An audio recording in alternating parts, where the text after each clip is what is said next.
In its April operating forecast, the Bureau of Reclamation issued an extraordinary warning. Without major intervention, Lake Powell could fall below 3,490 feet, the minimum power pool at Glen Canyon Dam, as early as August. One signal would be unusual. Several signals together are harder to dismiss.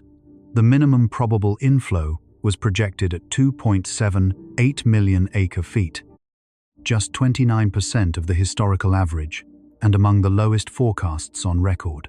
The reservoir was moving toward the 35-foot protective buffer managers use to trigger early action.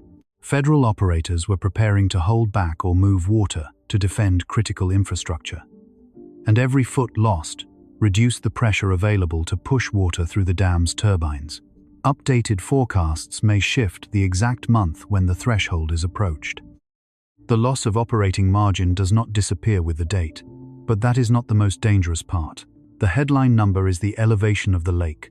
The hidden number is how much hydropower capacity, release flexibility, and response time remain before the water reaches that line. This is not just a reservoir decline. This is a hydropower margin failure. So the question is no longer simply whether Lake Powell crosses 3,490 feet in August. The question is, what happens while the shrinking reservoir moves into the power plant, the electricity market, public utility budgets, downstream water deliveries, and the communities, depending on all of them? Subscribe and comment where you are watching from, because this warning may appear on the grid before it becomes visible at the shoreline. To understand why that warning matters, imagine entering the Colorado River control room before sunrise, before the tourists reach the overlooks, and before the white mineral line on the canyon walls becomes the image everyone recognizes. The first thing you would see is not the lake. It is a collection of numbers that refuse to remain separate. On one screen is the elevation of Lake Powell. On another is the amount of snow that accumulated across the upper Colorado River basin. A third shows how much water has actually reached the reservoir. Another tracks releases through Glen Canyon Dam. Beside them are forecast bands, operating tiers, power plant limits, downstream obligations, and the elevations where managers are required to reconsider what the system can safely do.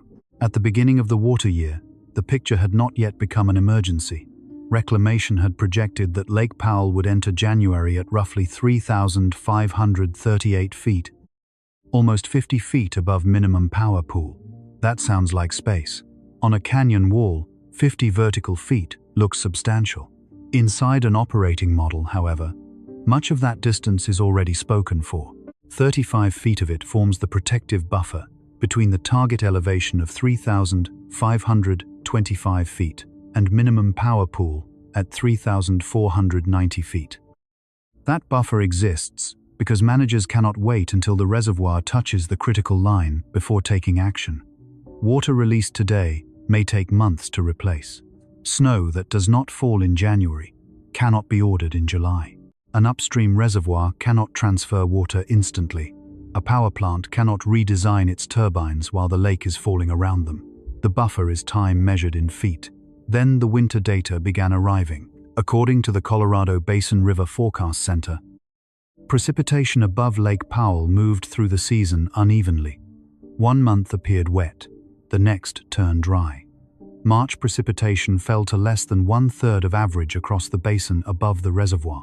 By early April, snow water equivalent in important parts of the upper Colorado Basin had reached record or near record lows for that point in the season. That phrase needs explanation.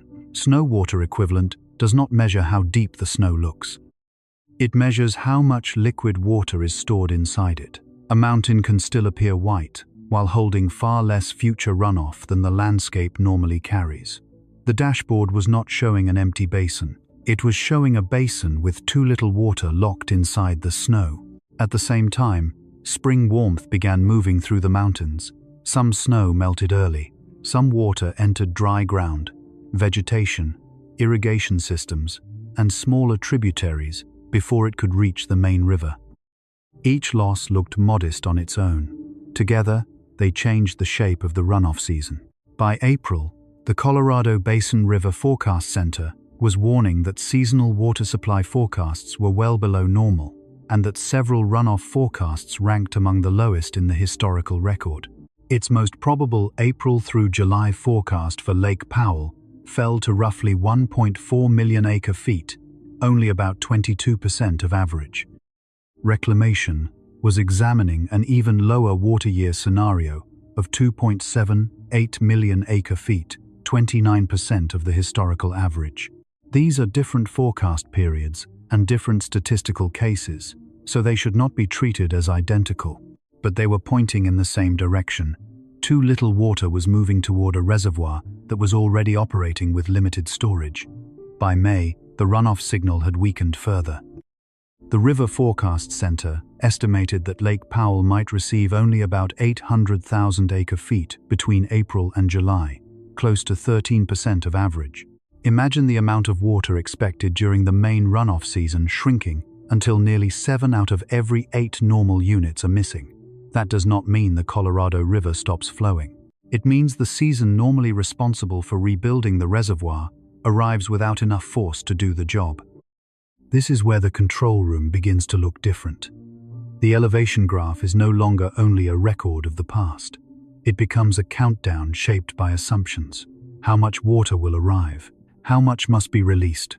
How much can be retained? Whether rain arrives after the snowmelt? Whether upstream reservoirs can contribute without creating new risks elsewhere? Whether conservation measures can be implemented quickly enough to matter? Every forecast line answers those questions differently. Reclamation's 24-month study does not offer one certain future.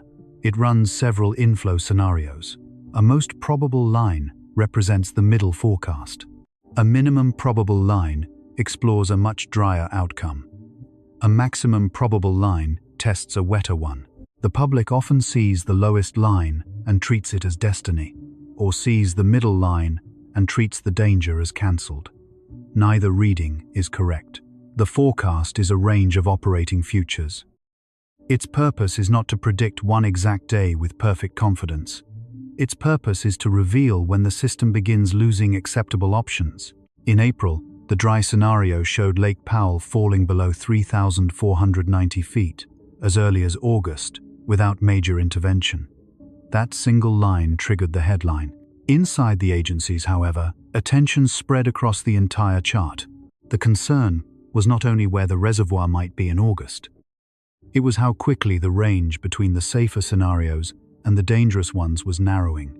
By late April, the Upper Colorado River Commission and Reclamation had moved into drought response planning. The target elevation of 3,525 feet became more than a reference mark. It represented the level managers were trying to defend, so there would still be time to act before the reservoir approached minimum power pool. Possible actions included adjusting releases from Lake Powell, coordinating operations among federal reservoirs upstream, and moving additional water from storage at Flaming Gorge toward the Colorado River system. None of those actions creates new water. They relocate risk. Holding water in Powell can reduce flexibility downstream. Releasing water from Flaming Gorge lowers storage in Wyoming and Utah. Reducing generation at one dam can require electricity to be obtained somewhere else. Every protective action has a location, a cost, and a consequence. By the middle of the day, another screen would be demanding attention.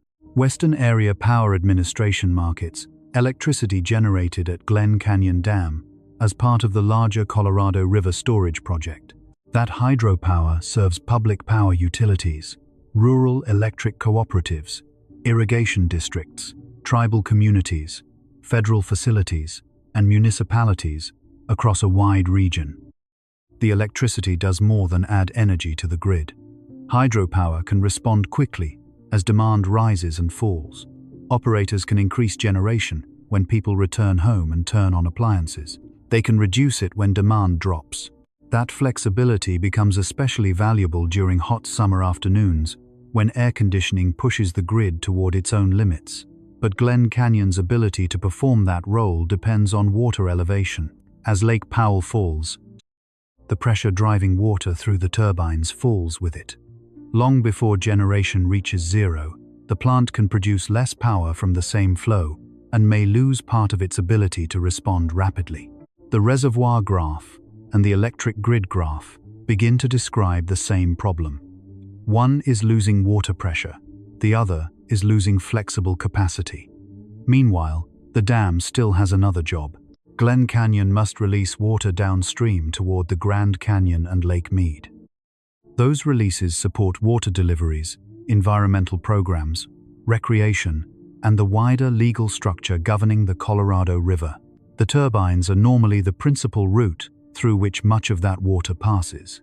If the reservoir approaches elevations where turbine operation becomes unreliable, managers may depend more heavily on lower outlet works. Those structures can release water, but they are not a perfect substitute for the power plant under every long-term operating condition. The weak point is beginning to appear, although we have not reached it yet. Water delivery and electricity generation share the same physical passage through the dam. A problem that begins as low runoff can therefore become a power problem, a financial problem, and eventually a water movement problem. On their own, the signals could be filed in different offices. Snowpack belongs to hydrologists. Reservoir elevation belongs to water managers. Turbine performance belongs to engineers. Electricity replacement costs belong to power marketers. Downstream releases belong to legal and environmental teams. Together, they describe one larger configuration. Less water is arriving. The reservoir has less room to absorb error. The power plant has less pressure available. Upstream reservoirs are being asked to provide insurance. Downstream commitments continue. And the summer season, when water and electricity demand can both become intense, is moving closer. The unusual detail is not that every warning light has turned red. It is that several lights have turned amber at the same time, and each one reduces the usefulness of the others. A wet forecast could restore some margin. Operating changes could delay the critical crossing. Additional releases from upstream could raise Powell temporarily. But none of those possibilities erases what the dashboard has already revealed. Lake Powell is no longer being managed only as a reservoir holding water for the future. It is being managed as a narrowing corridor through which competing promises must pass. The map shows a lake. The operating room sees stored energy, legal timing, infrastructure limits, and response time collapsing toward the same elevation. And before we can understand what happens at 3,490 feet, we have to understand what that number actually measures. Because it is not the depth of the lake, and it is not simply another mark on the canyon wall. Every major system has one number that appears simple until everything begins revolving around it. For Lake Powell, that number is 3,490 feet above sea level. It is easy to mistake that figure for nothing more than a line on a chart or another measurement that only engineers would care about. In reality, it represents the point where the Colorado River stops behaving like a large storage reservoir and begins behaving like a system with very little room left to recover from mistakes. The number is not just an elevation, it is operating flexibility being pulled out of position. To understand why, forget the shoreline for a moment. Forget the white bathtub ring carved into the canyon walls. Forget the dramatic aerial photographs that dominate headlines whenever Lake Powell falls. None of those images explains why engineers, hydrologists, grid operators, water lawyers, tribal governments, irrigation districts, and federal agencies all pay attention to exactly the same elevation. They are not watching the scenery. They are watching pressure. Lake Powell exists because Glen Canyon Dam transforms elevation into energy. Water stored hundreds of feet above the Colorado River carries gravitational potential energy. As that water moves through large steel penstocks toward the turbines, gravity converts stored height into force. The higher the reservoir sits above the turbines, the greater the hydraulic head. The greater the hydraulic head, the more efficiently each gallon of water can generate electricity before continuing downstream. That relationship sounds straightforward until the reservoir begins losing elevation. Most people imagine electricity generation as something that is either on or off. A light switch works that way. A power plant usually does not. Hydropower does not suddenly disappear. The instant Lake Powell reaches one critical elevation. Instead, every foot of declining water slowly changes the operating conditions inside the powerhouse. The same volume of water now carries less pressure. Turbines have less energy available to convert into electricity. Operators begin losing efficiency before they lose capability. Flexibility begins shrinking before production reaches its lowest limit. That distinction is one of the most misunderstood parts of the entire story. The headline number is 3,490 feet. The real story begins well above it. Imagine driving toward the edge of a mountain road. The danger is not created at the exact inch where the pavement ends. Long before reaching that point, every decision becomes more cautious. Speed decreases. Steering corrections become smaller. Passing another vehicle becomes riskier. The available margin keeps shrinking. Lake Powell operates the same way. Every foot lost removes another piece of operational freedom. That is why reclamation does not simply wait until minimum power pool arrives before responding.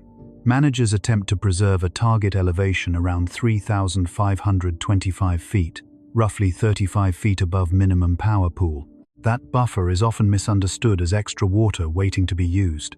It is something much more valuable. It is time. Time to observe another runoff forecast. Time to coordinate with upstream reservoirs. Time to adjust releases without creating new emergencies downstream. Time to prepare replacement electricity. Time to reduce the chance that several independent problems arrive together. In engineering, distance often represents opportunity. 35 vertical feet inside Lake Powell is really measured in future decisions. That becomes easier to understand if we compare Lake Powell with an ordinary household savings account. Imagine a family that keeps $10,000 in emergency savings. The final $1,000 is technically still money, but nobody treats it like ordinary spending cash. Once the account approaches that last reserve, every purchase changes. Vacations are postponed, repairs are delayed, new expenses receive far more scrutiny. The family has not run out of money. It has run out of comfortable choices. Lake Powell follows the same principle. 3,525. It is valuable because of the options it protects below it. The public often sees the reservoir as a giant bucket. Engineers see it as stored flexibility. That difference changes everything. Another misunderstanding comes from the way elevation is discussed in news reports. 3,490 feet sounds enormous because the number itself is large, yet the figure does not describe how deep the lake is. It describes the elevation of the water surface above mean sea level. That reference allows everyone across the Colorado River Basin to measure the reservoir using the same standard, regardless of changing lake depth, canyon shape, or shoreline location. Suppose two reservoirs each lose 20 feet of water. One may lose millions more acre-feet than the other, simply because its basin is wider. Elevation tells operators where the system is relative to critical infrastructure. Storage tells them how much water remains. Those numbers work together rather than replacing one another. Lake Powell, at approximately 3,700 feet, often called full pool, contains dramatically more usable storage than it does near 3,490 feet. Yet the relationship is not perfectly linear. The canyon narrows and widens. Surface area changes. Evaporation changes. Every foot near the bottom does not represent the same amount of stored water as every foot near the top. This is why reservoir modeling requires far more than reading a ruler attached to a cliff. Every forecast converts snowpack into runoff, runoff into inflow, inflow into storage, storage into elevation, elevation into hydraulic head, hydraulic head into electrical capability, electrical capability into operational flexibility. One number quietly becomes 6 different systems. Now consider what happens outside the dam. Western Area Power Administration markets electricity generated by Glen Canyon Dam to customers who often depend upon relatively low-cost federal hydropower. That electricity helps support municipal utilities, rural electric cooperatives, irrigation districts, tribal communities, and federal facilities across the region. Those customers are not purchasing lake elevation. They are purchasing reliable electricity. The connection between the two is almost invisible until the reservoir begins approaching minimum power pool. As hydraulic head declines, operators may produce fewer megawatt-hours from the same volume of released water. Additional electricity may need to be purchased elsewhere. Market prices may be higher. Budget planning becomes more complicated. Maintenance schedules become more difficult. Long-term investments become harder to predict. Notice what has not happened. Nobody has lost drinking water simply because the reservoir crossed one specific number. Nobody has experienced a regional blackout because the lake fell another foot. The system changes gradually. That gradual change is precisely why experienced operators worry before the public notices anything unusual. The body often feels illness before a thermometer records a dangerous fever. Infrastructure behaves much the same way. Performance begins changing before failure appears. That principle extends beyond electricity. Every release through Glen Canyon Dam must also satisfy legal agreements governing downstream deliveries, environmental objectives through Grand Canyon National Park, recreational considerations, and reservoir operations farther south. The same water is expected to satisfy many different promises at the same time. When operating margin becomes smaller, those promises become harder to balance simultaneously. The reservoir has not become empty. Its flexibility has become scarce. There is another comparison that helps explain why 3,490 feet matters. Imagine an airport with 4 runways. On an ordinary day, air traffic controllers have choices. One runway can close for maintenance. Another can handle departures. Storms can be routed around. Small delays remain manageable because spare capacity exists. Now imagine that airport gradually losing runways until only one remains open. Aircraft may still land safely. Flights still move. The airport technically continues operating, but every unexpected event suddenly matters much more. A thunderstorm, a mechanical inspection, a medical emergency, a disabled aircraft. There is no longer enough flexibility to absorb surprises. Lake Powell is approaching the same engineering reality. The reservoir still contains an extraordinary amount of water. The dam still functions. The turbines still rotate. Electricity still flows. Yet every additional foot of declining elevation removes another portion of the system's ability to absorb uncertainty. That is why the number has become the headline. Not because it guarantees disaster, because it measures remaining margin. The number is not simply lower than normal. It represents an entire operating philosophy being compressed into a narrower and narrower space.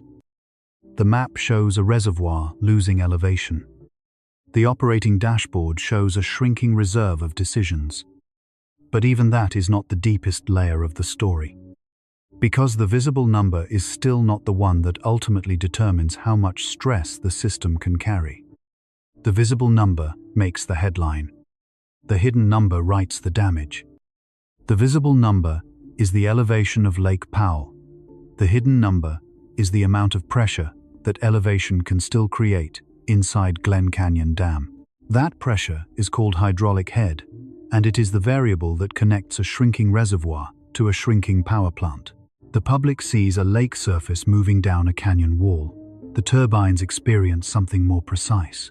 They experience less force arriving through the penstocks, less energy available in each unit of water, and less room to operate efficiently as the reservoir approaches its lower limits. This is where the story changes. 3,490 feet is not dangerous because the number itself has some mysterious power. It is dangerous because it marks the lower edge of an operating range that depends on gravity.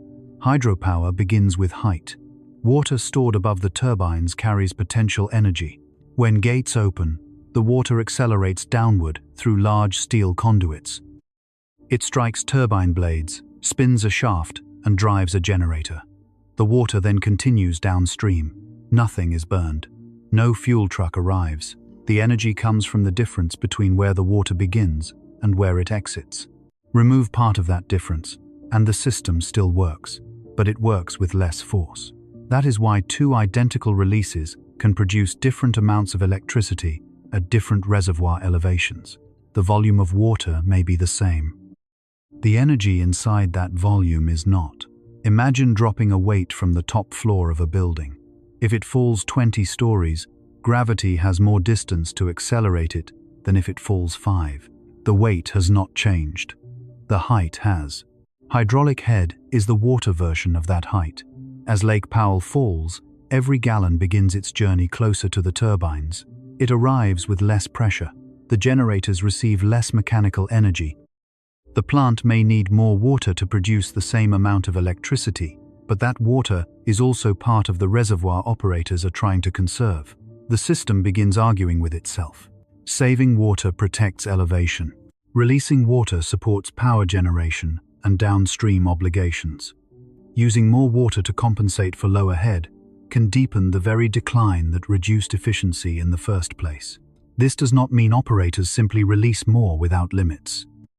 It means the relationship between water and electricity becomes less favorable. The same resource must perform the same number of jobs with less energy available inside it. The visible number tells managers where the surface is. The hidden number tells them what the water can still do. That distinction matters because minimum power pool is not the same as a guaranteed instant shutdown line.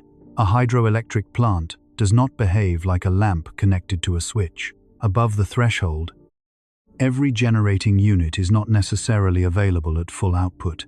Below it, every unit does not necessarily stop at the same second. Actual performance depends on intake geometry, turbine design, vibration, cavitation risk, water quality, release requirements, maintenance conditions, and the operating range approved by engineers. The threshold is used because below that elevation, reliable power generation becomes severely constrained and uncertainty rises sharply. The phrase reliable power generation is important. A machine may be physically capable of turning under some conditions while no longer being safe, efficient, predictable, or dependable enough to serve as a major grid resource. Infrastructure does not have to become completely motionless to become operationally weak. A hospital generator that works only part of the time is not a reliable backup. A bridge that can carry cars but not emergency trucks has lost part of its function. A reservoir that can still pass water but cannot reliably convert that water into flexible electricity has crossed into a different category of risk. The hidden number, therefore, is not only pressure, it is the remaining combination of pressure, efficiency, generation capacity, and response time. This is why the phrase hydropower margin failure matters. Margin is the distance between what the system can do and what it may suddenly be asked to do. During a mild spring night, reduced generation might be manageable. During a hot summer afternoon, when millions of air conditioners increase demand across the West, the same loss of flexible capacity matters more. Hydropower is valuable not only because it produces electricity, but because it can change output quickly. Water can be routed through turbines when demand rises and reduced when demand falls, within operational and environmental limits. That rapid response helps stabilize a grid that must balance supply and demand every second.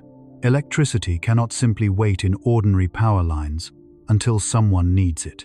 The grid requires constant matching. Glen Canyon Dam contributes to that balance.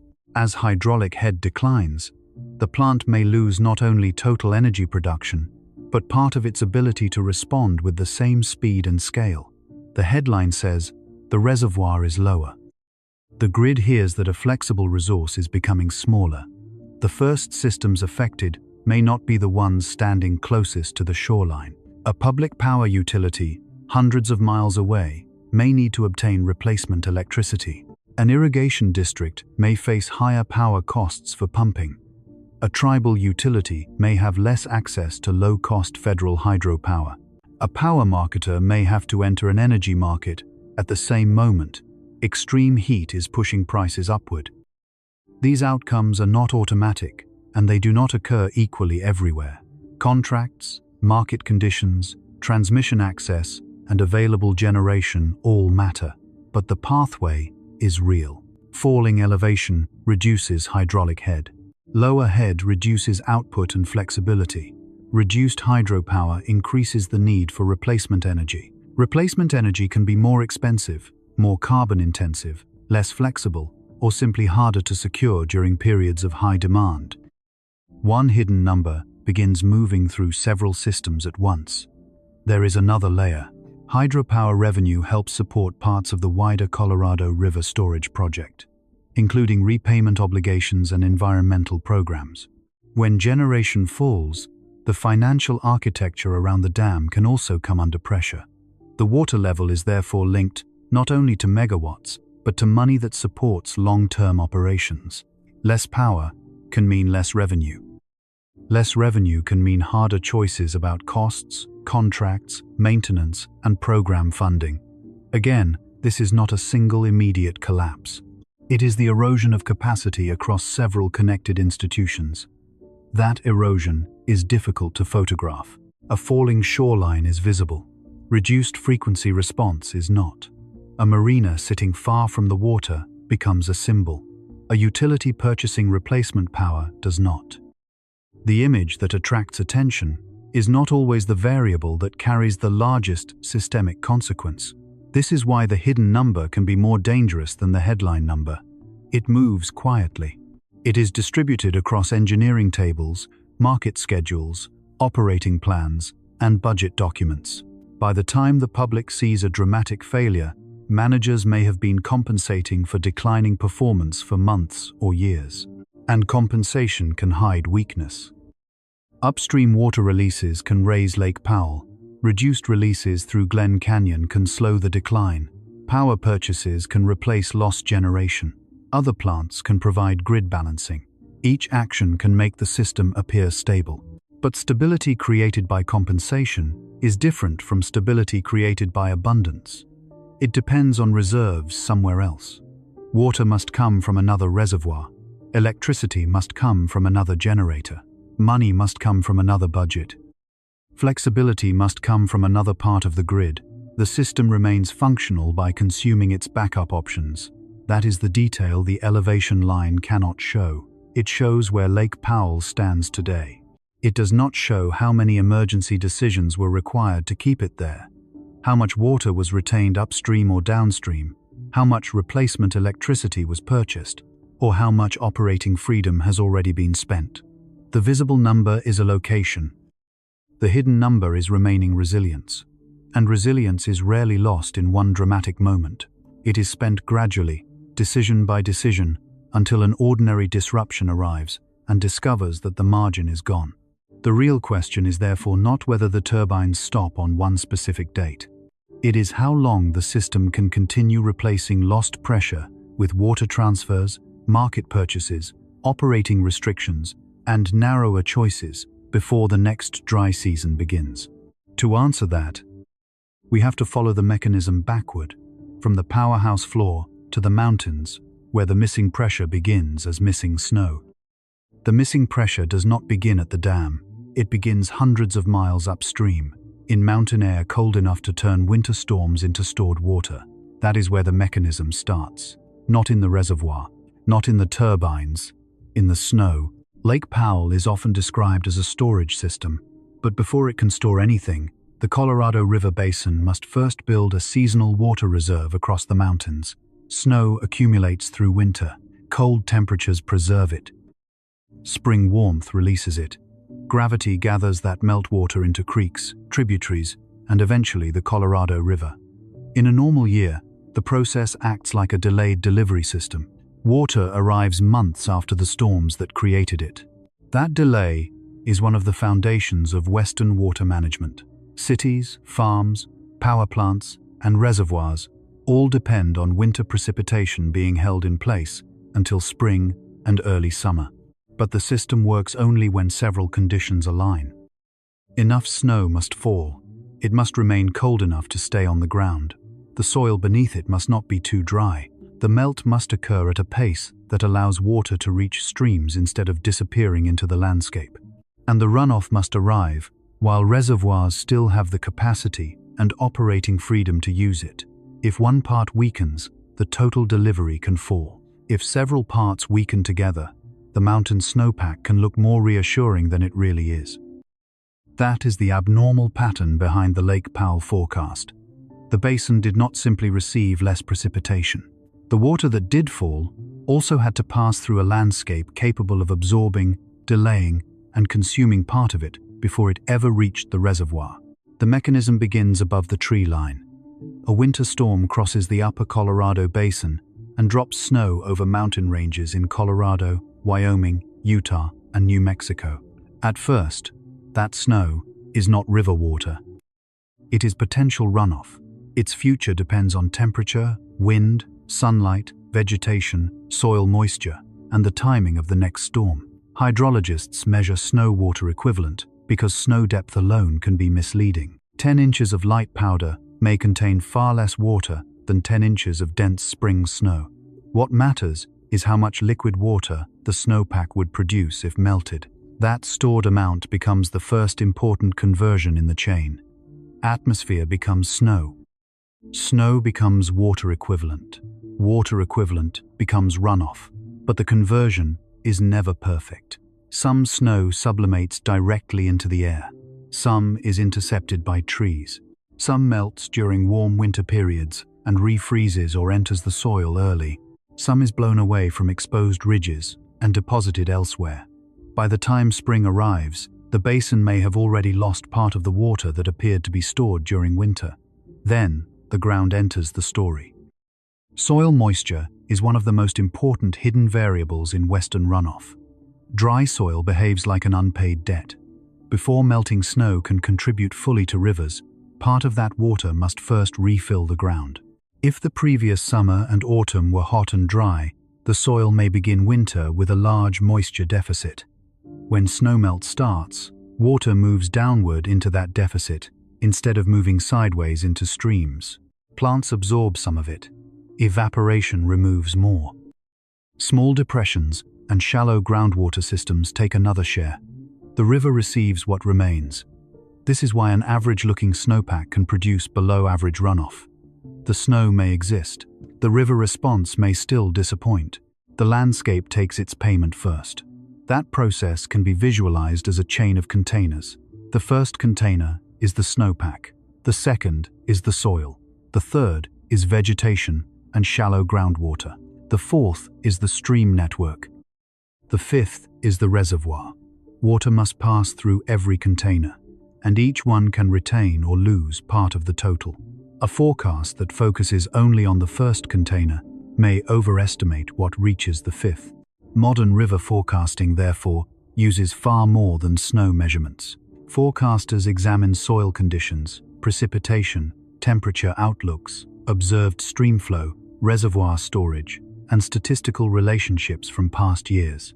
Even then, uncertainty remains because spring weather can still change the final outcome. A sequence of cool storms can preserve snow and improve runoff. A warm, dry period can accelerate melt and increase losses. Rain on snow can create a rapid surge. Wind can remove moisture directly. The system is dynamic until the season is nearly over.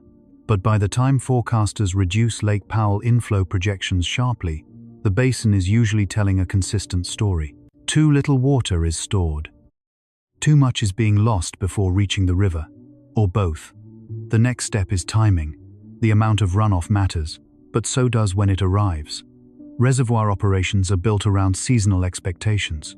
Snow normally accumulates during winter, then runoff rises in spring and early summer. Managers plan releases, maintenance, environmental flows, and power generation around that calendar. If runoff arrives early, the reservoir may receive water before demand patterns and operating plans are ready for it. If it arrives as a short pulse, the system may have less ability to distribute it across the season. If it arrives late or weakly, Lake Powell may continue falling during months when it would normally begin recovering. The same total volume can produce different consequences depending on timing. A million acre-feet spread across several months does not behave like a million acre-feet arriving in one rapid surge. One may support steady reservoir recovery.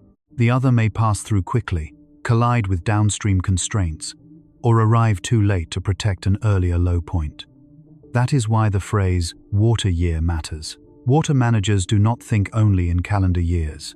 They follow a cycle beginning in autumn, when soil conditions and early precipitation begin shaping the next runoff season.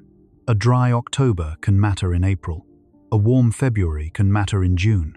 A weak March storm track can matter in August. The forecast for Lake Powell is therefore the delayed expression of weather that occurred months earlier across a very large landscape. The event is visible at the reservoir. The mechanism begins in the mountains. Once runoff enters the river system, another set of losses and constraints appears. Water moves through tributaries, irrigation diversions, wetlands, reservoirs, and communities before reaching Lake Powell. Some is consumed by crops, some is released from upstream storage, some is held back, some evaporates, some infiltrates into groundwater. Every mile changes the final amount. River flow is not simply snowmelt traveling untouched to the dam. It is snowmelt moving through an inhabited and managed basin. That distinction matters because human demand and natural dryness are operating on the same water. Farms need irrigation during dry periods. Communities need municipal supply. Ecosystems need stream flow. Upstream reservoirs must protect their own storage. Lake Powell receives what remains after weather, terrain, and water use have all acted on the original snowpack.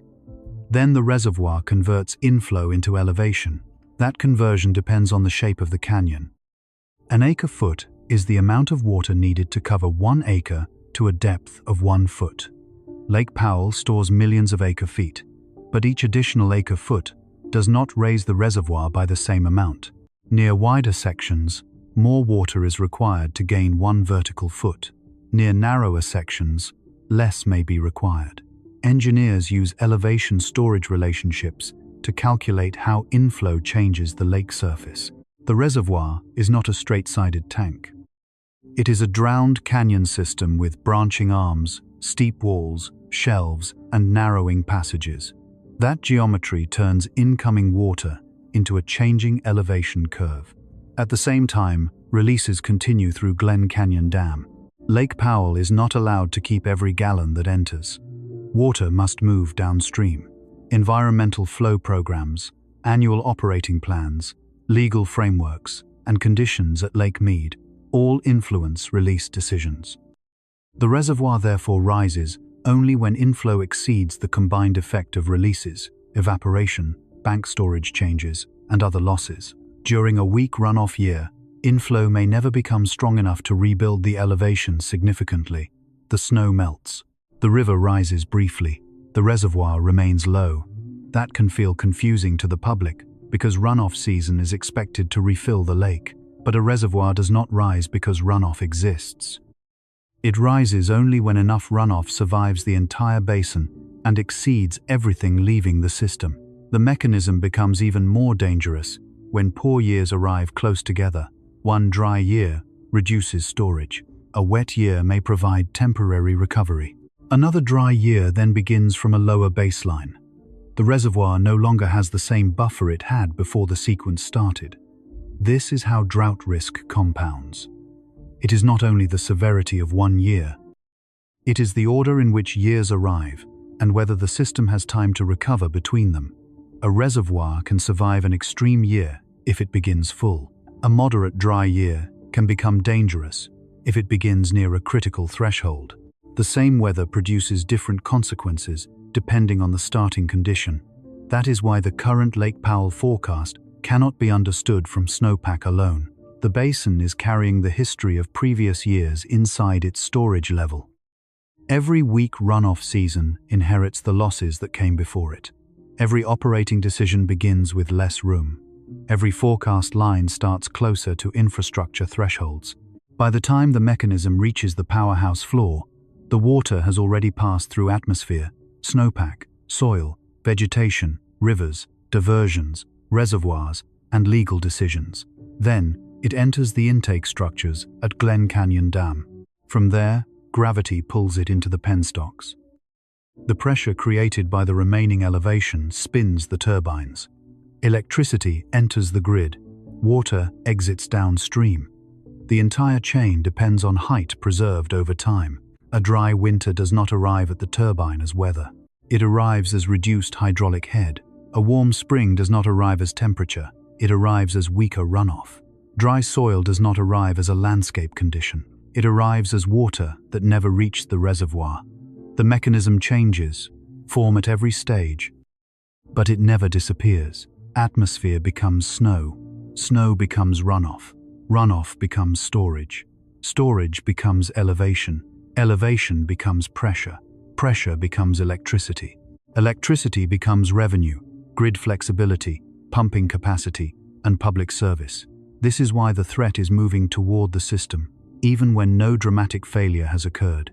The missing water is already traveling through the chain as missing capability. By the time the turbines reveal the loss, the original cause may be months old and hundreds of miles away, but the mechanism still has one more transition to make. It must leave the engineering diagrams and enter a real life, because infrastructure risk becomes systemic only when a person is forced to absorb what the machine can no longer provide. The mechanism becomes real on a hot afternoon, hundreds of miles from Lake Powell, in a small public building where the people inside may never see Glen Canyon Dam and may not know the elevation of the reservoir. Imagine a community health clinic served by a regional public power utility. The clinic is not a major hospital. It has a waiting room, several examination rooms, vaccine refrigerators, computer systems, air conditioning, and a small laboratory. Its budget is limited. Its electricity demand is ordinary, yet every part of its daily operation depends on power arriving at the correct voltage, at the correct frequency, at the exact moment it is needed. The reservoir does not enter this building as water. It enters as cost, reliability, and the shrinking number of choices available to the utility supplying it. This is the human pathway. A weak winter reduces snowpack. Dry soil absorbs part of the melt. Lower runoff reaches Lake Powell. The reservoir loses elevation. Hydraulic head declines. Glen Canyon Dam produces less electricity and may offer less flexible capacity to the regional grid. The power marketer compensates. Replacement energy must be found from another generator, another contract, or another market. Nothing dramatic has happened inside the clinic yet. The lights remain on. The refrigerators continue humming. Patients continue arriving. Compensation has hidden the weakness. But the cost of that stability has moved somewhere else. It may appear in a utility budget. It may appear in deferred maintenance. It may appear in a higher rate adjustment. It may appear as less money available for efficiency upgrades, backup equipment, staffing, or assistance programs. The water has not reached the patient. The loss of margin has. Consider the clinic manager responsible for the monthly operating budget. She does not receive a bill labeled Lake Powell elevation. She receives a bill containing energy charges, demand charges, and adjustments shaped by a system far larger than the building. A small increase may be manageable. A sequence of increases during a year of higher cooling demand may not be. The clinic cannot simply turn off refrigeration. It cannot allow examination rooms to become dangerously hot. It cannot stop charging medical devices or disconnect its information systems. Electricity is not optional consumption. It is part of the environment in which care is possible. The body does not experience hydropower decline as a graph. It experiences it as a warmer room, a delayed appointment, a service that costs more, or a backup system that was never upgraded because another expense arrived first. Now move from the manager to one patient. He is an older adult, living alone, managing heart disease and diabetes. His home is served by the same utility. During moderate weather, his electricity use is low. During an extended heat event, the air conditioner runs for hours. Heat places additional strain on the cardiovascular system. The body must send more blood toward the skin to release heat. The heart works harder. Dehydration can alter blood pressure and complicate medication effects. Sleep becomes more difficult when the home remains warm at night. None of these conditions is caused by Lake Powell alone. That distinction matters. The heat event, the building, the person's health, the local grid, and household income all shape the outcome. But lower-cost hydropower is one of the resources that can help a utility serve demand during stressful periods. When that resource weakens, the system has less inexpensive flexibility at precisely the moment electricity becomes most important to the body. The patient sees the monthly bill rise. He responds in a way that appears rational. He raises the thermostat. He cools only one room. He turns the system off during part of the day. He delays purchasing food or medication to protect the electricity budget. A reservoir forecast has now become a household decision. The mechanism has moved from mountain snow to a thermostat. This pathway is not inevitable for every customer, and it does not happen in one uniform way. Some utilities have long-term contracts that limit immediate price changes.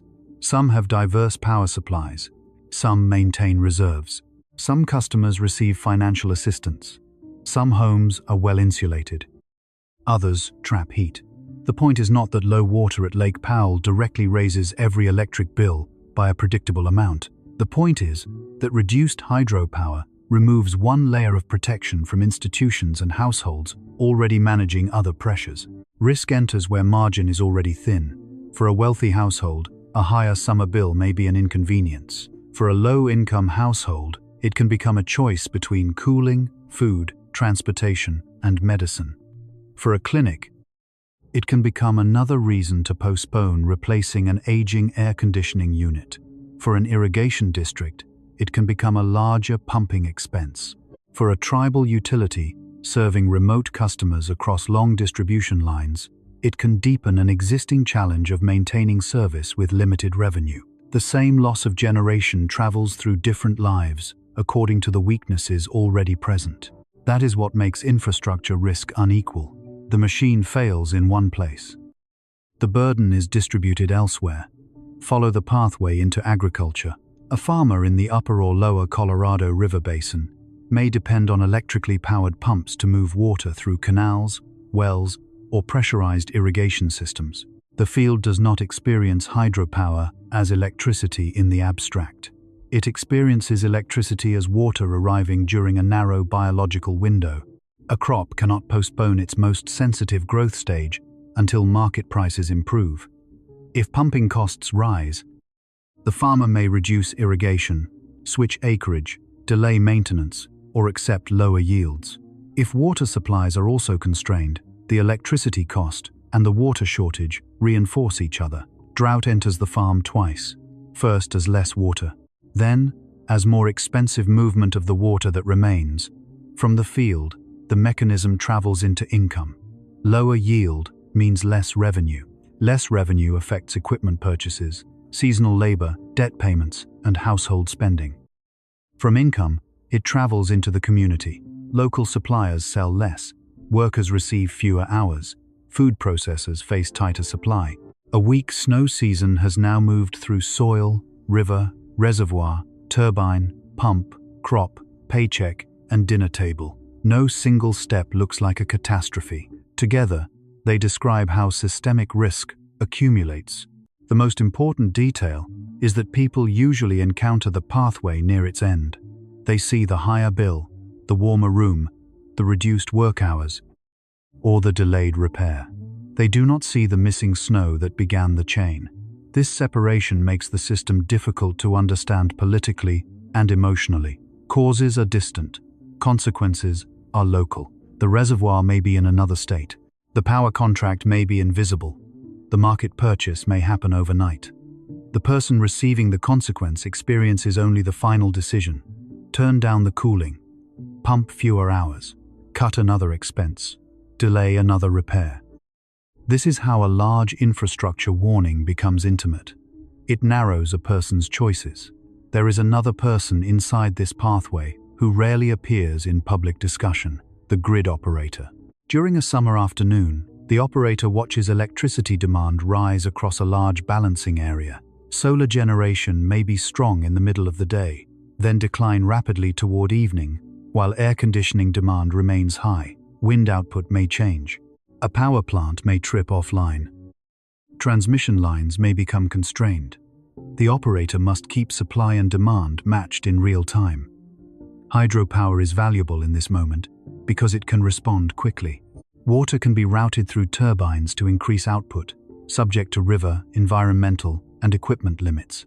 But if Lake Powell is lower, the available response may be smaller. The operator compensates again. Another plant increases production. Stored energy is dispatched. Power is imported. Demand response programs reduce load. Each action can work. The system is designed to use many tools. The danger appears when several tools are weakened or already committed at the same time. Extreme heat raises demand. Wildfire threatens transmission. A thermal plant reduces output because cooling conditions are poor. Solar production falls near sunset. Hydropower arrives with less head. The operator is not managing one failure. The operator is managing the disappearance of margin across several resources. That is the same pattern occurring at Lake Powell. The visible system may still function. The space between normal operation and emergency action becomes smaller. If the operator succeeds, most people notice nothing. This creates a paradox. Good management hides risk. Replacement power is purchased. Water transfers are coordinated. Releases are adjusted. Customers keep receiving electricity. The absence of immediate failure can make the warning seem exaggerated, but successful compensation is evidence that load was transferred, not evidence that the original weakness did not exist. Someone paid more. Another reservoir released water. Another generator burned fuel. Another budget absorbed the difference. Another operator accepted less flexibility. The system preserved the surface appearance of normal life by moving pressure into places the public could not see. Return to the clinic. The afternoon temperature rises. The waiting room fills. The air conditioning system runs continuously. The vaccine refrigerator must remain within a narrow temperature range. A patient arrives after sleeping poorly in a hot apartment. His blood pressure is unstable. The clinic staff treats the condition in front of them. They do not diagnose declining hydraulic head at Glen Canyon Dam. They should not. Human illness has immediate causes, and no responsible analysis should claim that one reservoir level created one medical event. But system analysis asks a different question. What conditions made the person more exposed, the building more expensive to operate, and the utility less flexible during the same period of stress? That is where the reservoir belongs in the story. Not as a single cause, as one layer of protection becoming thinner. The event is visible outside at Lake Powell. The damage begins inside budgets, buildings, bodies, and decisions. It begins when people must absorb costs that infrastructure once absorbed for them. It begins when a utility has fewer inexpensive options, when a clinic cannot reduce demand, when a farmer cannot move the crop calendar, and when a patient cannot safely tolerate a warmer home. The body does not experience climate and water stress as separate categories. It experiences the combined result as heat, fatigue, expense, interrupted care, and fewer choices. That is why the human pathway matters. It reveals that the consequences of low reservoir elevation do not wait at the shoreline. They travel through contracts and wires before reaching rooms where nobody can see the lake.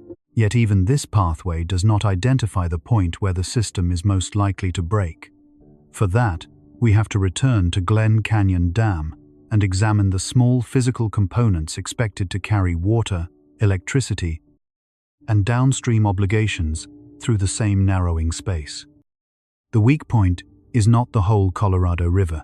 It is the narrow physical route through Glen Canyon Dam that is expected to move water, generate electricity, protect downstream commitments, and preserve operating control at the same time. From a distance, the dam appears massive enough to remove uncertainty. Concrete walls rise hundreds of feet above the river. The reservoir stretches through a maze of canyons. 8 generating units sit inside the powerhouse. The structure looks permanent. But large systems often depend on small passages, narrow tolerances, and components that were designed to work within a particular range. At Glen Canyon, that range begins with the intake structures and continues through the penstocks, turbines, generators, transformers, transmission equipment, and lower outlet works. Water cannot simply pass through any part of the dam, in any amount under any condition. It must enter through specific openings, travel along specific routes, and arrive with enough pressure for each route to perform its intended job. The weak point is not the concrete wall. The weak point is the shrinking set of pathways available when the reservoir falls. Under normal conditions, water enters elevated intakes on the upstream face of the dam. Gravity pulls it into enormous steel penstocks embedded through the structure. The penstocks carry the water downward toward the turbines. At the turbine, hydraulic pressure is converted into rotation. The turbine shaft turns a generator. Electricity leaves the powerhouse through transformers and transmission lines. The water then exits into the Colorado River below the dam. One continuous movement performs several functions at once. It transfers water downstream. It generates electricity. It produces revenue. It gives grid operators a flexible resource. It allows managers to shape releases while meeting environmental and legal requirements. That efficiency is one of the great strengths of hydropower. It is also the source of the vulnerability. Several promises depend on the same physical route. When reservoir elevation falls, the pressure through that route falls. Turbine efficiency declines. The range of safe operation narrows. Operators may face greater concerns about vibration, unstable flow, air entering the system, and cavitation. Cavitation occurs when low pressure allows vapor bubbles to form in moving water. When those bubbles collapse near metal surfaces, they can produce repeated microscopic impacts. Over time, those impacts can damage turbine components. Cavitation is not a dramatic explosion. It is erosion created by pressure conditions moving outside the range the equipment was designed to handle. A machine may continue turning while damage accumulates. That is why engineers care about operating envelopes, not merely whether a turbine can still spin. Reliable infrastructure must perform predictably without destroying itself. As the reservoir approaches minimum power pool, the question becomes less about whether any electricity can be generated and more about whether generation can continue safely, efficiently, and dependably across the range of releases the system requires. This is the first weak point. The second is the intake itself. Turbines cannot use water they cannot draw cleanly and consistently. At low reservoir elevations, less water remains above the intake openings. The approach of water toward those openings can become more turbulent. Vortices may form. Air can be pulled toward the intake. Sediment and debris conditions may change. Water temperature and quality can shift because operators are drawing from a different layer of the reservoir. Each of these changes can affect machinery and downstream conditions. The lake does not have to be empty for the intake environment to become more difficult. It only has to fall far enough that the water above the opening no longer behaves as it did under the conditions assumed when the system was designed. The third weak point appears if turbine releases become severely constrained. Glen Canyon Dam has lower outlet works that can pass water without generating electricity. These outlets are essential. They provide another route through the dam and can support releases when the power plant is unavailable. But they are not an unlimited replacement for the turbines. They were designed for particular operating purposes, pressures, flow ranges, and durations. Depending on reservoir elevation and downstream requirements, they may have to carry a larger share of releases than they normally do. That changes the risk calculation. Water moving through outlet works can create intense hydraulic forces. Valves, pipes, gates, coatings, and concrete surfaces experience wear. Repeated use at unusual combinations of pressure and flow can require closer inspection and maintenance. The route can move water, but it does not produce electricity. Every acre-foot passing through it performs only part of the job the turbine route once performed. Downstream delivery may continue, while generation disappears. The public may see the river still flowing and assume the system remains normal. It does not. The same water is now moving through a less productive and potentially less flexible pathway. The weak point is not that the dam suddenly becomes unable to release any water at 3,490 feet. The weak point is that the system may be forced to rely more heavily on components that provide fewer benefits and were not meant to carry the entire long-term burden alone. That shift creates a chain of consequences. If turbines generate less power, Western Area Power Administration has less federal hydropower to market. If replacement electricity must be purchased, costs can rise. If hydropower revenue falls, financial pressure can spread into repayment obligations, maintenance, and environmental programs connected to the Colorado River Storage Project. If operators must protect the reservoir elevation by reducing releases, downstream planning becomes more difficult. If releases must continue despite low elevation, the reservoir may lose the pressure needed to preserve generation. Every decision protects one function by placing more stress on another. The weak point is therefore not only a machine, it is the place where engineering limits force institutions to choose which promise receives priority. Consider what Glen Canyon Dam is expected to do during a dry year. It must help regulate water between the upper and lower Colorado River basins. It must release water toward Lake Mead under annual operating plans. It must support flows through Grand Canyon National Park. It must protect endangered species programs and other environmental objectives. It must generate power for a large group of customers. It must produce revenue supporting the wider project. It must respond to grid conditions. It must preserve enough elevation to keep doing those things in the future. These are not independent assignments. They are stacked on the same reservoir. When storage is high, the system can perform several tasks with relatively broad freedom. When storage is low, each task begins competing for the same remaining margin. Releasing water can satisfy downstream needs, but lower the reservoir. Holding water can protect hydropower, but reduce flexibility below the dam. Increasing generation during a high-demand period may provide valuable electricity, but move more water through the system at a moment when storage is scarce. Reducing generation may preserve operational options, but force the grid to obtain electricity elsewhere. The dam becomes a place where water law, power markets, environmental commitments, and physical engineering collide. That collision is difficult to see because the structure often continues operating. The turbines may still turn. The transmission lines may still carry power. The river may still flow through the Grand Canyon. A system can look functional while its redundancy is disappearing. Redundancy means having another safe way to perform the same essential task. In a healthy system, one generating unit can be taken offline for maintenance, while others remain available. One transmission path can be constrained while electricity moves along another. One reservoir can release water while another holds storage. But low water removes redundancy. Fewer turbine combinations may be available. Outlet works may take on a larger role. Upstream reservoirs may already have sacrificed storage. Replacement power may be expensive or limited. Maintenance becomes harder to schedule because every available unit matters more. A small technical problem that would be manageable at high elevation can become consequential at low elevation because there are fewer alternatives. Imagine one turbine requiring an extended inspection during a summer heat wave. At high reservoir levels, other units may compensate. At low hydraulic head, each remaining unit is already producing less. The loss of one machine removes a larger share of the plant's usable capability.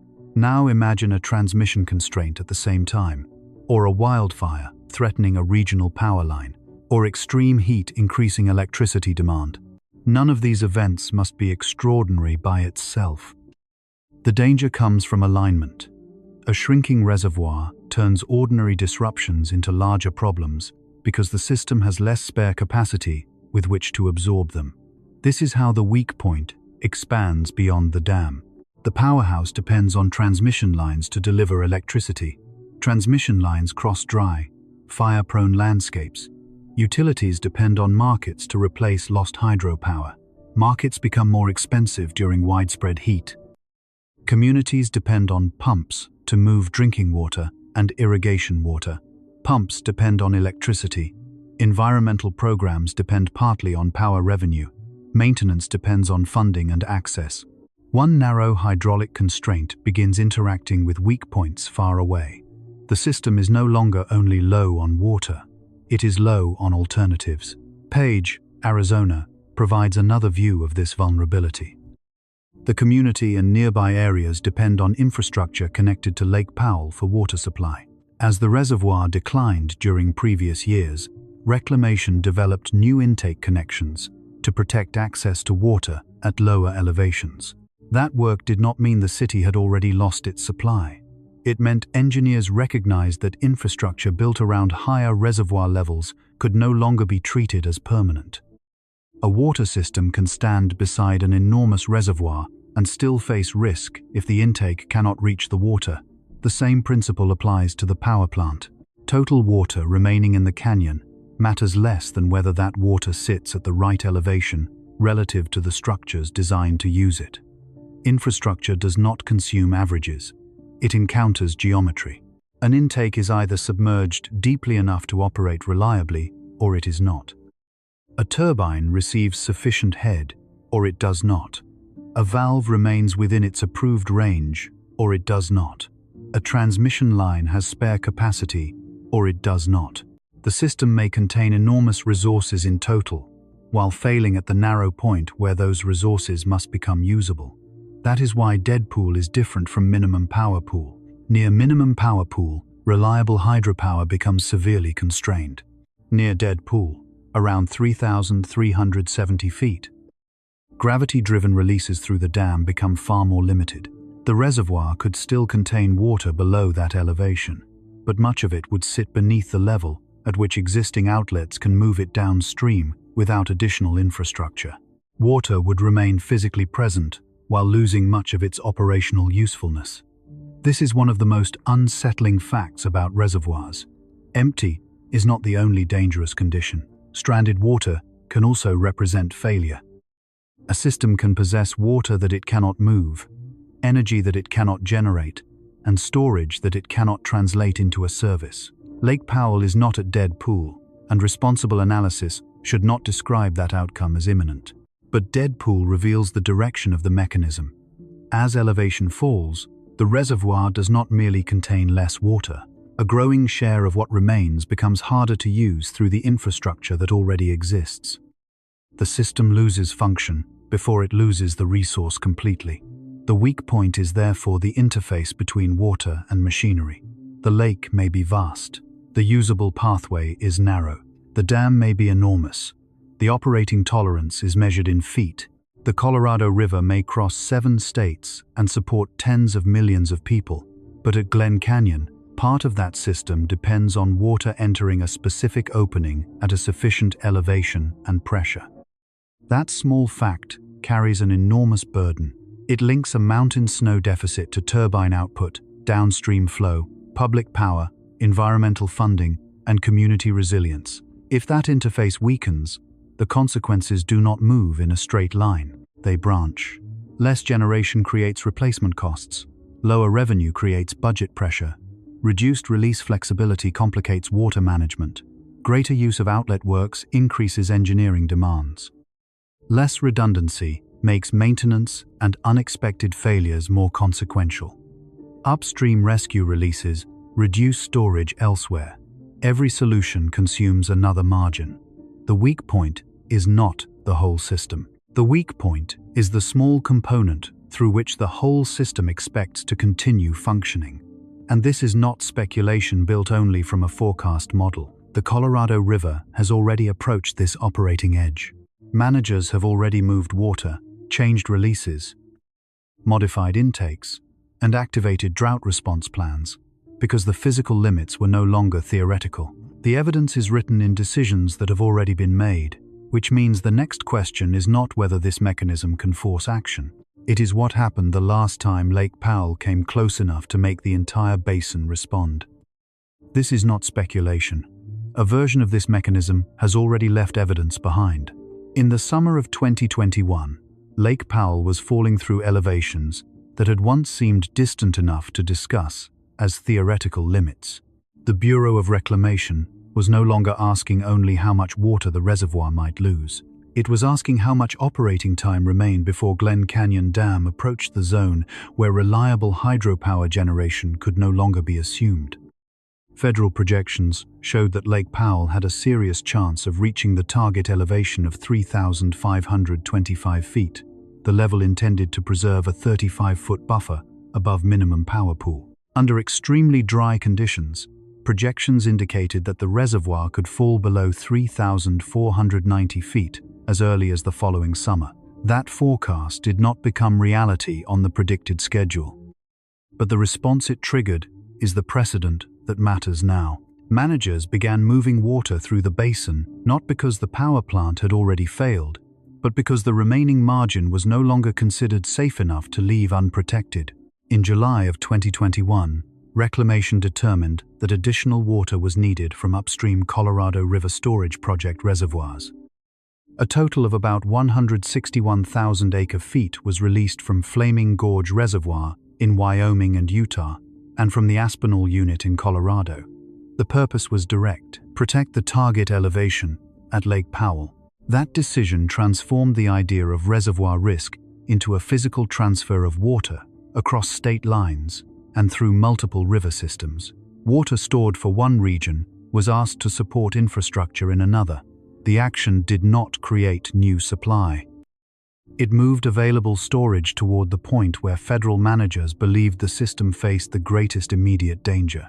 This was the first lesson. When Lake Powell approaches a critical elevation, the response does not remain at Lake Powell.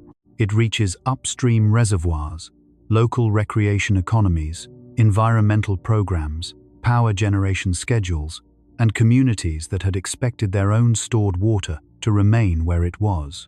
By January of 2022, the pressure had intensified. Reclamation modified monthly releases from Glen Canyon Dam to hold back approximately 350,000 acre-feet in Lake Powell. The water was not removed from the Colorado River system. Its timing was changed. Less was allowed to leave the reservoir during the period when managers were trying to protect elevation. That distinction sounds technical, but it reveals the central conflict of low reservoir operations. Every acre-foot retained behind Glen Canyon Dam helps preserve hydraulic head and operating margin at Lake Powell. The same acre-foot is temporarily unavailable farther downstream. Protecting one part of the system changes conditions in another. The decision to hold back water was therefore not a simple act of conservation. It was a reordering of risk. Then came the larger intervention.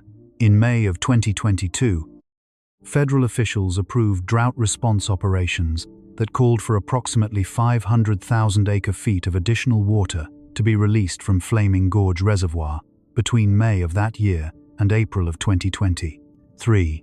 Combined with the reduction in Glen Canyon Dam releases, the two actions were expected to leave nearly 1 million additional acre-feet in Lake Powell.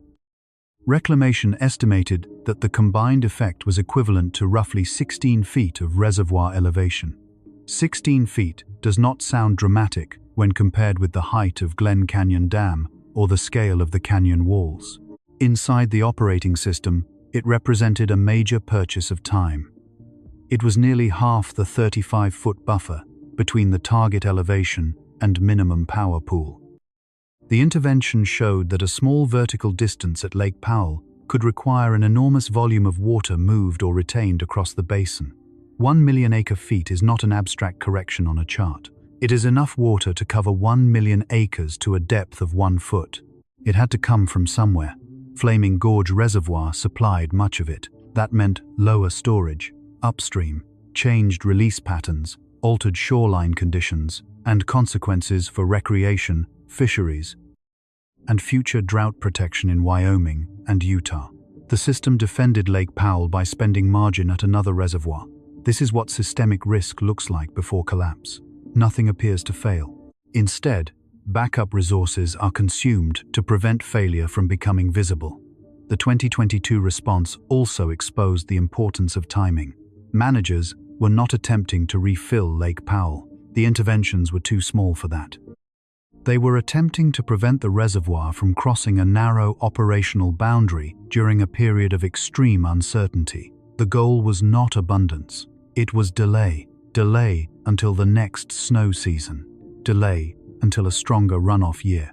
Delay until long-term operating rules could be reconsidered. Delay until engineers and utilities could prepare for lower elevations. The system survived by buying time with water stored elsewhere. That is why the historical comparison to the current warning must be made carefully. The past does not prove that Lake Powell will cross minimum power pool now. In 2022, the most alarming scenarios were avoided. Reservoir elevation remained above 3,490 feet. The turbines continued producing electricity. Water continued moving downstream. A wet winter later improved conditions significantly. Anyone looking only at the final outcome might conclude that the warning had been exaggerated. The operating record tells the opposite story. The dangerous line was avoided, partly because managers intervened before reaching it. The absence of failure was not evidence that the risk was imaginary. It was evidence that the system still possessed enough upstream water, legal coordination, technical flexibility, and institutional willingness to respond. The distinction is critical. A building protected by firefighters does not prove the fire was harmless. A patient stabilized by emergency treatment does not prove the medical crisis was false. Lake Powell remained above minimum power pool because extraordinary actions changed the path it was on. The next question is whether the same kind of rescue can be repeated indefinitely. The 2021 and 2022 period also left evidence in the power system.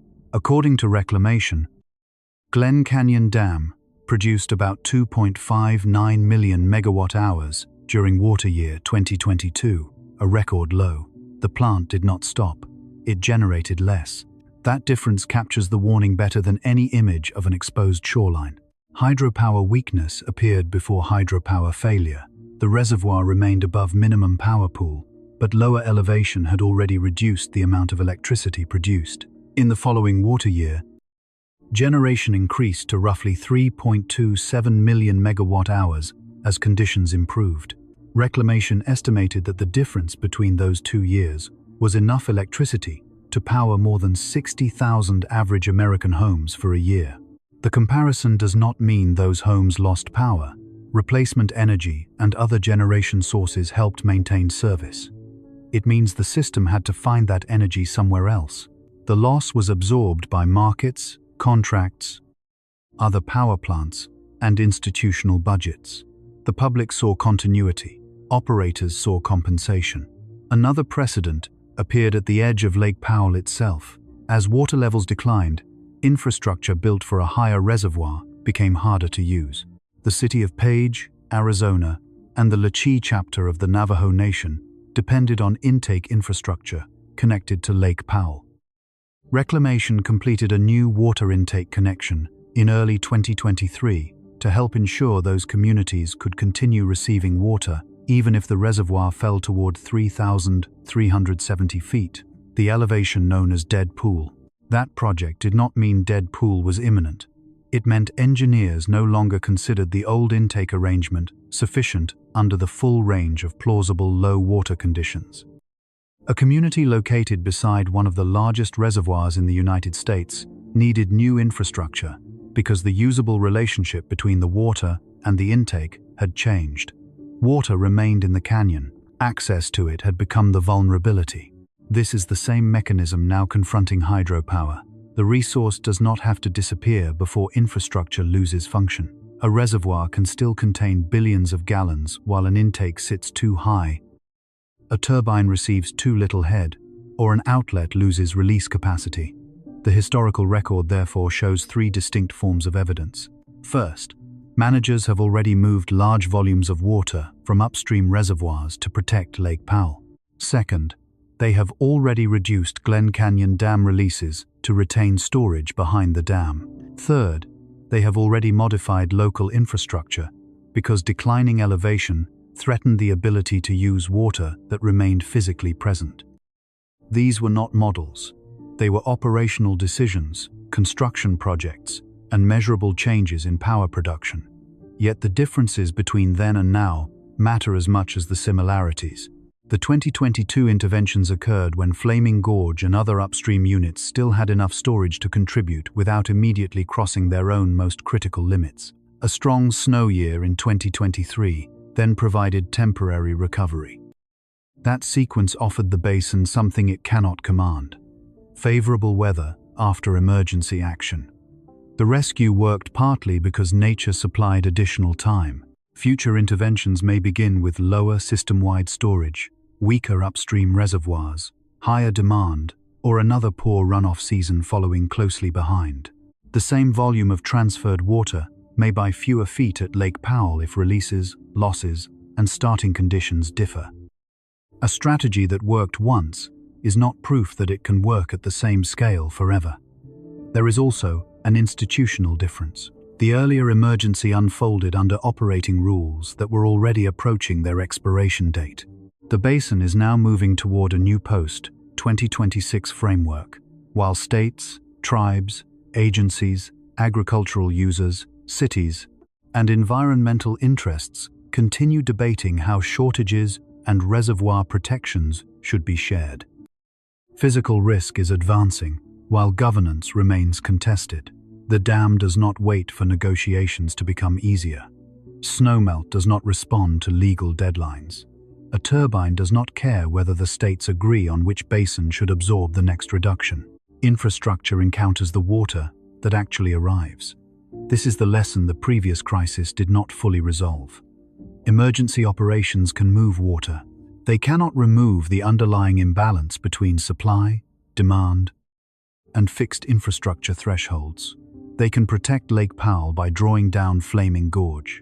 They can protect elevation by reducing releases toward Lake Mead. They can replace lost electricity by purchasing power from another source. They can modify an intake to reach lower water. Every action is useful. Every action also shifts cost, risk, or depletion somewhere else. The system survives by transferring pressure. The precedent proves that this mechanism is real, but it does not prove that history will repeat in the same form. Lake Powell may remain above minimum power pool. Wetter weather may improve runoff. Operating changes may delay the lowest elevation. Additional upstream releases may restore part of the buffer. None of those outcomes would erase the warning. They would become another chapter in the same pattern, a system using exceptional measures to preserve functions that ordinary hydrology once protected more reliably. The most important evidence from 2021 through 2023 is not the lowest water line. It is the sequence of decisions required before that line was reached. Water was moved, releases were changed, power production fell, infrastructure was rebuilt, risks were redistributed. The system did not break, but it revealed exactly where it was bending. And now, as Lake Powell again approaches a narrow operating corridor, the question is larger than whether managers can repeat the old response. The question is how many times the basin can spend water, money, and flexibility to buy another season before emergency action becomes the normal operating model. The warning at Lake Powell is larger than one reservoir because the reservoir is not failing in isolation. It is revealing a pattern that reaches across the entire Colorado River basin. The pattern begins with less water entering the system, but it does not end there. It continues through fixed dams, legal agreements, electricity markets, farms, cities, tribal communities, ecosystems, and operating rules written around a river that once behaved more predictably than it does now. This is not only a low reservoir event, it is a compound risk signal. To understand that signal, look at the calendar the system was built to follow. Winter storms deposit snow across the upper Colorado basin. The snowpack grows through early spring. Runoff rises as temperatures warm. Lake Powell receives enough water to rebuild storage. Glen Canyon Dam releases a planned volume downstream. Lake Mead stores part of that water for the lower basin. Cities and farms prepare for summer, knowing that the reservoirs have absorbed much of the natural variability. That calendar never worked perfectly. Dry years and wet years have always occurred. But the infrastructure, contracts, and operating rules assumed that severe shortages would be buffered by large reservoirs and followed often enough by recovery. Lake Powell and Lake Mead were designed to turn an unpredictable river into a more dependable system. They stored wet years so society could survive dry ones. The emerging problem is not simply that dry years still happen. It is that recovery has become less reliable while demand and infrastructure obligations continue. A poor runoff season now begins with reservoirs that may already be carrying the losses of previous years. A strong year can raise storage, but one wet season does not automatically erase a long deficit. Then, another weak winter arrives. The system has less water, less elevation, and less room to absorb forecast error than it had during the previous drought. The danger is not only the depth of each decline, it is the shortening distance between declines and the incomplete recovery in between. That is the new baseline managers are being forced to consider. Not a permanently empty reservoir, not an uninterrupted fall every year. A system that repeatedly approaches critical thresholds and requires extraordinary action to move away from them. The old calendar treated emergency operations as rare. The emerging pattern risks making them routine. In April of 2026, Reclamation and its partners prepared another drought response operation intended to protect Lake Powell from critical elevations. Between 660,000 and 1 million acre-feet of additional water was expected to move from Flaming Gorge Reservoir toward Lake Powell through April of 2027. The action could reduce the probability of Lake Powell falling below minimum power pool. It could protect hydropower, maintain release flexibility, and buy time. But notice what the intervention means at the system level. A reservoir upstream must give up part of its own storage to protect a power plant downstream. Water that once functioned as a reserve for Wyoming and Utah becomes insurance for Glen Canyon Dam. Flaming Gorge began the operation in relatively strong condition, but the transfer still changes its future buffer. If the next year is dry, the water released today will not be available to answer tomorrow's problem. This is how the risk expands. The system protects one margin by consuming another. A reservoir network can perform that transfer because it was designed with flexibility. But flexibility is not unlimited. Every upstream release lowers the amount available for future hydropower, recreation, environmental flows, local water uses, and another drought response operation. The action may be necessary and effective. It is still a withdrawal from the basin's emergency savings. The same pattern appears downstream. Protecting Lake Powell may require adjusting releases through Glen Canyon Dam. Lower releases can preserve elevation and hydraulic head, but they also influence conditions at Lake Mead. Lake Mead supports major water deliveries to Arizona, California, Nevada, and Mexico. It also supports hydropower at Hoover Dam. Water retained at Powell cannot simultaneously increase storage at Mead. Water released toward Mead lowers Powell. The reservoirs are connected, but the benefits of water do not occur in both places at once. Coordinated operation therefore becomes a continuous negotiation between two forms of risk. Hold more water upstream, and Lake Mead may receive less support. Move more water downstream, and Lake Powell may approach hydropower limits. The system is not choosing between good and bad outcomes. It is choosing where the remaining margin can perform the most essential work. This is why the future operating rules matter. The guidelines that shaped coordinated operations of Lake Powell and Lake Mead were created for a defined period ending after 2026. Reclamation has now evaluated a new range of alternatives intended to govern the reservoirs under conditions that may be drier and more variable than those assumed when the earlier rules were adopted. The draft environmental review does not offer one simple answer. It examines different ways of determining releases, sharing shortages, protecting critical elevations, and distributing storage between Powell and Mead. Some approaches respond primarily to the condition of one reservoir. Others consider combined storage. Some would reduce releases to protect Lake Powell near 3,490 feet. Each alternative distributes risk differently among water users, regions, reservoirs, ecosystems, and generations. The difficulty is not a lack of awareness. The difficulty is that the river cannot provide every benefit at its historical scale when supply remains low. An operating rule can decide how scarcity is managed. It cannot eliminate scarcity. It can protect a turbine by holding water back. It cannot manufacture runoff. It can reduce a delivery. It cannot make that reduction painless. It can coordinate reservoirs. It cannot guarantee that the next winter restores what the system spends. That is why the policy debate is ultimately an engineering debate about limits. The river has a physical amount of water. The dams have fixed intake elevations. The turbines require hydraulic head. The outlet works have capacities. Farms have planting windows. Cities have demand curves.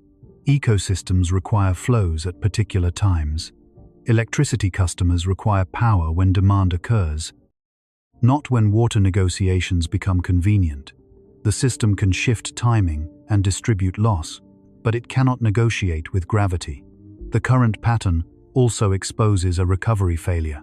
Emergency response is often judged by whether catastrophe was avoided. Lake Powell remains above minimum power pool, so the intervention appears successful. Electricity continues flowing, so the power system appears secure. Water still reaches downstream users, so the river appears functional. But a system can avoid immediate failure while losing its ability to recover. Upstream reservoirs release stored water. Utilities buy replacement electricity. Agencies defer other uses. Communities absorb higher costs.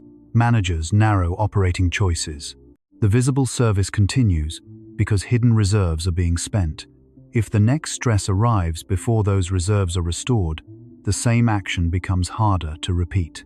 Recovery time is therefore as important as the lowest elevation. A reservoir may rise 10 or 20 feet and still remain vulnerable if the increase does not rebuild the buffer consumed during the previous crisis. A power marketer may replace one season of weak hydropower but face greater costs if the shortage continues. An upstream reservoir may protect Powell once, but be less capable of doing so again. The future will not be defined only by individual extremes. It will be defined by whether the interval between them remains long enough for water, budgets, machinery, and institutions to recover. Climate variability adds another complication. A warmer atmosphere does not mean every year will be dry. The basin will still receive wet winters. Heavy snow seasons may produce dramatic increases in runoff. The danger is treating those increases as proof that the old baseline has returned. Warm conditions can increase evaporation and plant water use. Dry soils can reduce the share of snowmelt reaching streams. Earlier runoff can shift water away from the season when it is most valuable. A single wet year may raise reservoir elevations while leaving long-term vulnerability unresolved. The system can experience flood concerns in one season and hydropower concerns several years later. More variability does not create one continuous type of disaster. It forces infrastructure to operate across a wider range of conditions, often in faster succession. The old planning calendar separated hazards. Spring runoff was managed as a water supply event. Summer heat was managed as an electricity demand event. Wildfire was managed as a land and transmission threat. Drought was managed as a multi-year storage problem. The new operating reality allows them to overlap. Weak runoff reduces hydropower.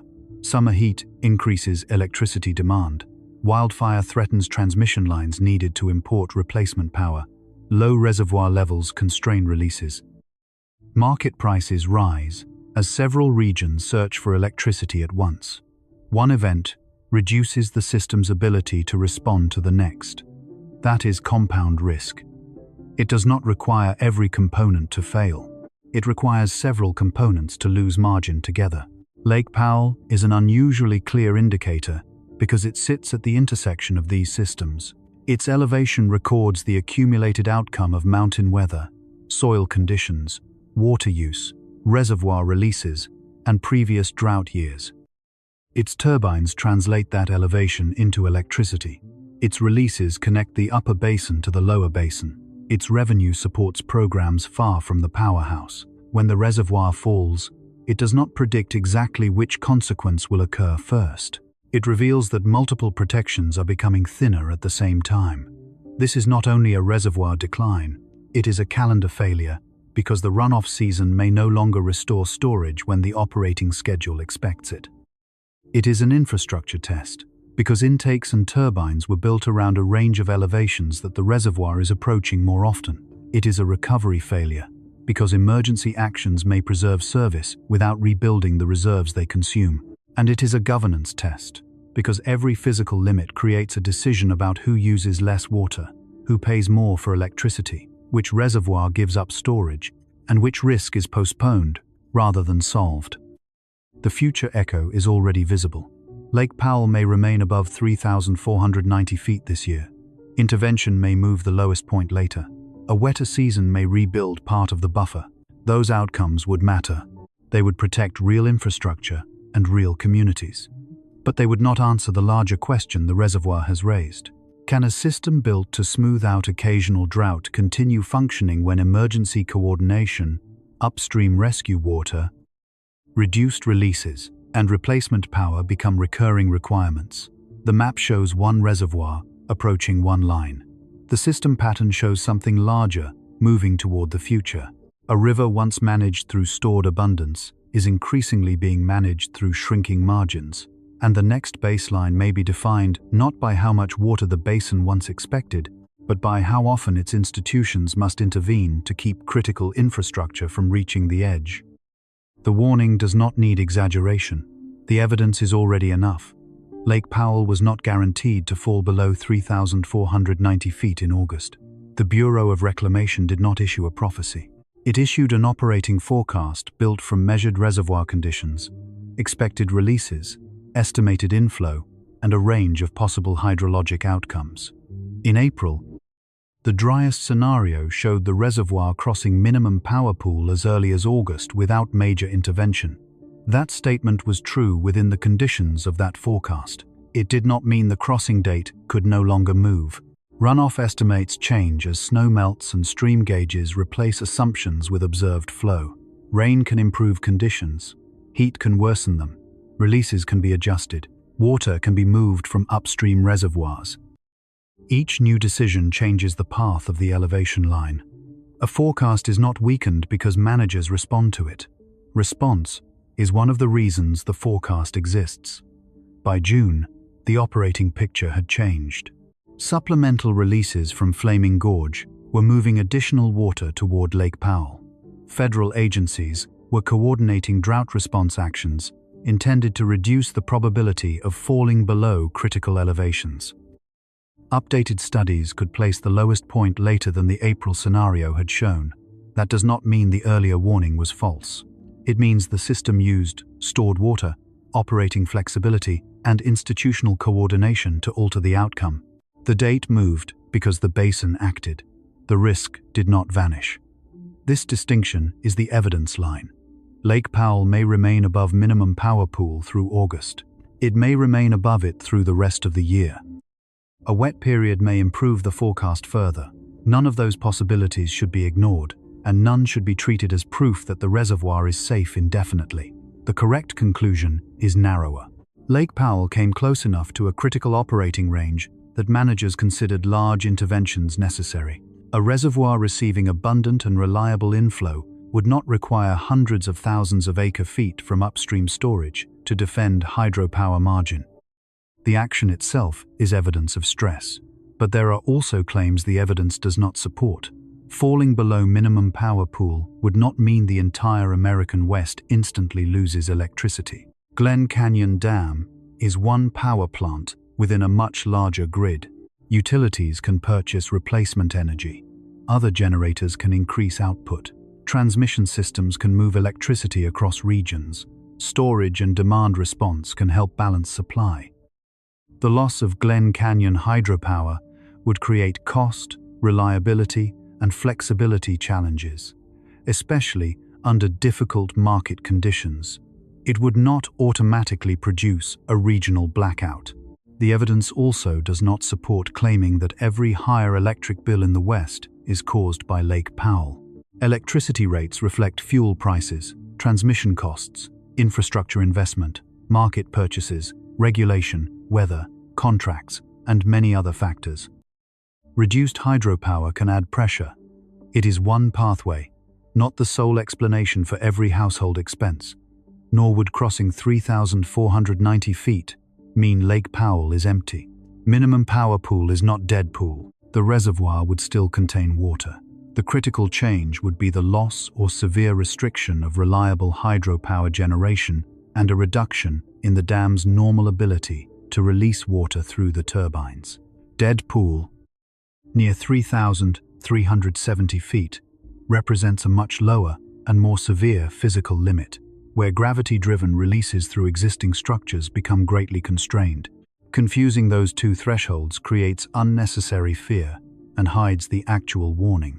The danger at minimum power pool is serious, precisely because it arrives before the reservoir is empty. It shows that infrastructure can lose function while the resource remains visible. The evidence does not allow us to attribute every weak runoff year to one cause, or to claim that climate change determines the exact path of one season. Weather variability remains powerful. Storm tracks change. Snow accumulation differs from one mountain range to another. Spring temperatures and rainfall can shift runoff sharply. But long-term warming can influence the conditions through which precipitation becomes streamflow. Warmer air can increase evaporation and plant water use. Earlier melting can alter timing. Dry soil can consume a larger share of snowmelt before it reaches rivers. Climate? The responsible claim is not that every missing acre-foot has one identifiable cause. The responsible claim is that the basin is operating in a warmer environment, where the historical relationship between snow and runoff may provide less water than managers once expected. The evidence also does not show that Glen Canyon Dam will inevitably stop producing hydropower permanently. Reservoir elevations can recover. Turbines can return to stronger output when hydraulic head increases. Operating rules can be changed. Equipment can be modified. Demand can be reduced. Water can be conserved. The future contains choices. But choices should not be mistaken for guarantees. Every intervention requires water, money, coordination, infrastructure, or sacrifice from another part of the system. Flaming Gorge can help protect Lake Powell because it has stored water. It cannot send the same water twice. Replacement electricity can preserve grid service, but somebody must generate, transmit, and pay for it. Reduced releases can preserve elevation at Powell, but the timing of water downstream changes. A new intake can reach lower water, but construction does not restore the reservoir. Adaptation keeps systems functioning by changing how they use remaining margin. It does not make the underlying limits disappear. This is why hydropower is the warning. A photograph of the shoreline shows where the water has been. The powerhouse shows what the remaining water can still do. Long before the reservoir reaches its lowest possible elevation, reduced pressure can weaken generation, reduce revenue, narrow release options, and increase dependence on backup systems. Hydropower translates a slow environmental change into a measurable loss of capability. It is an early warning because it reveals function declining before complete physical failure. The central image of this story is therefore not an empty lakebed. It is a control room watching several numbers move toward the same constraint. Reservoir elevation falls, hydraulic head declines, power capacity shrinks, upstream rescue storage is released. Downstream obligations remain. The exact crossing date shifts, but the system continues spending options to prevent the crossing. That is what the headline alone cannot show. The forecast says Lake Powell could drop below 3,490 feet. The operational story says agencies are already changing the behavior of the basin to keep that from happening. A successful response may prevent the number from appearing on the gauge. It cannot erase the amount of effort required to avoid it. This is not just a reservoir decline, this is a hydropower margin failure. The failure is not necessarily the sudden stopping of every turbine. It is the gradual loss of distance between normal operation and emergency action. It is a power plant, producing less before it stops. It is a reservoir, requiring protection before it reaches the threshold. It is another reservoir being drawn down to defend it. It is a utility finding replacement energy. It is an operator having fewer choices during a hot evening. It is a water manager deciding which risk must be moved somewhere else. The system remains alive, but it remains alive by consuming its reserves. There is no reason to end this story with certainty of disaster. The Colorado River Basin has engineering capacity, forecasting skill, conservation potential, and institutions capable of coordinated action. Previous interventions have protected Lake Powell. Wet years have produced meaningful recovery. New operating rules can better connect releases to actual reservoir conditions. Utilities can diversify power supplies. Communities can improve efficiency. Agricultural programs can reduce consumption while protecting livelihoods if they are designed carefully and funded fairly. Infrastructure can be modified for a wider operating range. None of these solutions is imaginary. None is easy. The future remains open because human decisions still matter. But the ending cannot be comfortable either. Every solution that buys one season must be judged by whether it rebuilds resilience or merely postpones the next emergency. Moving water from Flaming Gorge may protect Glen Canyon Dam now, but does the upstream reservoir recover before it is asked to help again? Purchasing replacement power may maintain service, but can utilities absorb repeated costs during extreme heat? Holding water in Lake Powell may defend hydraulic head, but how are downstream risks managed? New rules may distribute shortages more clearly, but do they reduce total demand enough to match the water the river actually provides? These are not questions for a distant century. They are present operating questions written into reservoir forecasts now. Return to the image where the story began. An official model displays a line descending toward 3,490 feet. At first, it looks like a prediction about a lake. After following the mechanism through snow, soil, runoff, storage, pressure, turbines, power markets, clinics, farms, and upstream reservoirs, the line means something different. It measures how close a vast system has moved to the point where ordinary management is no longer enough. August may pass without Lake Powell crossing minimum power pool. The turbines may continue turning. The lights may remain on. The river may continue below Glen Canyon Dam. That would be a real success. But the thing revealed by the forecast would remain. A system built around deep reservoirs, dependable recovery, and wide operating margins is being tested by a river, delivering less certainty than the old calendar promised. The future will not be decided only by the lowest number on the gauge. It will be decided by whether the basin can restore the margin it keeps spending before the next dry winter, the next weak runoff, and the next summer of high demand arrive. Lake Powell is still holding water. The deeper question is whether the Colorado River system is still holding enough time.